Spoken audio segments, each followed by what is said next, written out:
नमस्कार दोस्तों, इन्वायरो अकेडमी पे आप सभी का एक बार फिर बहुत बहुत स्वागत है। बच्चों, एक और बहुत ही इम्पोर्टेंट लेक्चर आपके लिए लेके आए हैं। इस वीडियो लेक्चर में हम बात करेंगे top countries with installed energy capacity, और इसमें हमारा पूरा फोकस रहेगा इंडिया के ऊपर, क्योंकि इंडिया की क्या पोजीशन है पूरे वर्ल्ड रैंकिंग में डिफरेंट डिफरेंट एनर्जी में, ये बहुत महत्वपूर्ण है। हमारे एग्ज़ाम में यूजीसी नेट के एग्ज़ाम में एक क्वेश्चन जो है या तो पेपर 1 में इस प्रकार का आपको देखने को मिल जाता है या पेपर 2 में, दोनों पेपर के लिए ये बहुत ही महत्वपूर्ण डाटा हो। ठीक है बच्चों, तो आपने ध्यान से इस वीडियो को देखना है और जितना भी डाटा हम यहाँ पे आपको प्रोवाइड करा रहे हैं उसको आपने नोट कर लेना है बच्चों। सबसे पहले अगर हम बात करें टोटल रिन्यूएबल एनर्जी कैपेसिटी के बारे में, तो चाइना इसमें टॉप पे है, और उसके बाद में यूएस का नंबर आता है, फिर ब्राज़ील और फिर इंडिया। इंडिया जो है इसमें 4th पोजीशन पे है। अगर हम जियोथर्मल पावर की बात करें तो जियोथर्मल पावर प्रोडक्शन में इंडिया जो है टॉप 10 कंट्रीज़ में भी नहीं आता है। हमारे यहाँ पे जियोथर्मल पावर का जो बेसिक हम पोटेंशियल की अगर बात करें वो कम है। सबसे ज़्यादा जो है यूएस अपनी एनर्जी प्रोड्यूस करता है जियोथर्मल पावर से। उसके बाद में इंडोनेशिया का नंबर आता है, फिर फिलीपीन, तुर्की, न्यूजीलैंड, ये टॉप 5 कंट्रीज़ हैं। ठीक है, आप टॉप 10 तक जो है ज़रूर एक बार इसको देख लेंगे। अगर हम हाइड्रो पावर की बात करें तो इसमें भी चाइना पहली पोजीशन पे आपको दिखाई दे रहा है, फिर ब्राज़ील का नंबर आता है, फिर कनाडा का नंबर आता है, फिर यूनाइटेड स्टेट, फिर रशिया, और उसके बाद में हमारा जो है इंडिया का नंबर आता है। ठीक है बच्चों, तो वैसे तो आपने टॉप 10 ही याद कर लेने चाहिए, बट इंडिया का क्या रैंकिंग है ये सबसे महत्वपूर्ण आपके लिए रहेगा। ये आपने ज़रूर जो है याद करना है, और टॉप पे जो है इस लिस्ट में कौन है।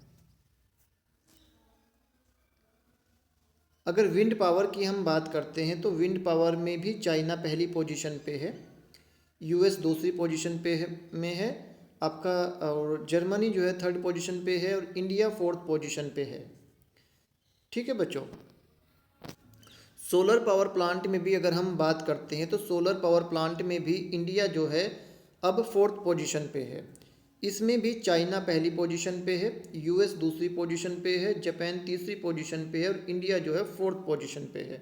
तो विंड पावर में और सोलर पावर में और आपका रिन्यूएबल पावर में जो है 3 ऐसे सेक्टर हैं, 3 जगह इंडिया का जो पोजीशन है वो 4th है। राजस्थान की अगर हम बात करें solar power plant, solar power capacity के माध्यम में, तो ये आपका जो राजस्थान स्टेट है इसमें हाईएस्ट इंस्टॉल्ड सोलर कैपेसिटी है। ठीक है बच्चों, ये भी बहुत महत्वपूर्ण डाटा है आपके लिए कि कौन सा स्टेट ऐसा है जिसमें हाईएस्ट इंस्टॉल्ड सोलर कैपेसिटी है। तो जैसा कि अभी हमने आपको बताया कि इंडिया का जो ग्लोबली अगर हम बात करें तो रिन्यूएबल एनर्जी में 4th पोजीशन है, विंड पावर में 4th पोजीशन है, और सोलर पावर में 4th पोजीशन है। अगर हम अब न्यूक्लियर पावर की बात करें तो न्यूक्लियर पावर में सबसे पहले हम नंबर ऑफ ऑपरेटिंग रिएक्टर की बात करेंगे।